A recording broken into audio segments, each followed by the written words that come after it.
ঘটনাটি যেভাবে শুরু হয়েছিল, সাইম কি হয়েছে ঘটনাটা বল। এই শালা আগে তো শুয়াতে চুরি করতে যায় ধরা হচ্ছে। এই রিটার্ন ঘটনা কি সত্যি নাকি শালাকার ফাইট করি বলো বলো সব ঘটনা সত্য। সাইম তোর কাছে সুপারি বাড়ির যে ঘটনা তো সত্যি, এখন কি বিচার করলে তুই খুশি হবি বল। মাদু সাহেব আপনি যা খুশি আপনারা বিচার করুন। যা করবেন চা খান না বিচার করুন। এলাকাবাসী গৃহস্থ যা কইছে আপনারা কি মানি নেবেন? সুপারি কো তারপরে আমি রায় আনবনি, আগে সুপারি দেখিলি। আরে মেলা সুপারি তো চুরি করিস রে, তোর তো শাস্তি হবে বিশাল অঙ্কের। লিটন কি সমস্যা কি রে?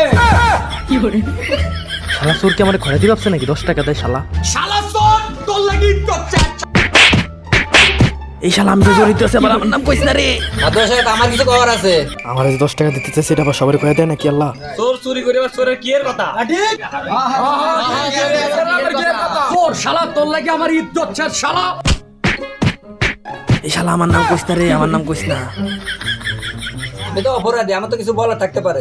শালা চুপ যা আমরা দুর্নীতির পক্ষে আছি। ওকে মাত্র সাপ। আমি দুর্নীতির পক্ষে থাকলেও না বিচার চাই। আমি তোর বিচার জাগরণ করে। গ্রামবাসী আপনারা কি শুনিছেন? লিটন তুমি যে অপরাধ করিছো, এই অপরাধের লাগি তোমার 1000 টাকা জরিমানা আর 20 বার কান ধরি উঠবে আর বসে। আপনারা হরম মানি না হলে আরো হরম মারি কিলা বানাচ্ছেন আপনারা? এতক্ষণ তো মেলা বিচার দেখলাম, একজনের মোটরসাইকেলে রিক্সা আর একজনের টাকা ডিলারে দিয়ে খাইছি। এই দুটোটার ভেতরে ব্যক্তি মিলি বানা দুটোটা একসাথে আছে। চোরের বিচার বাদ দিয়ে আমার বিচার করতে বাগেন থেকে আজ জীবনে বিচার দিতামু না।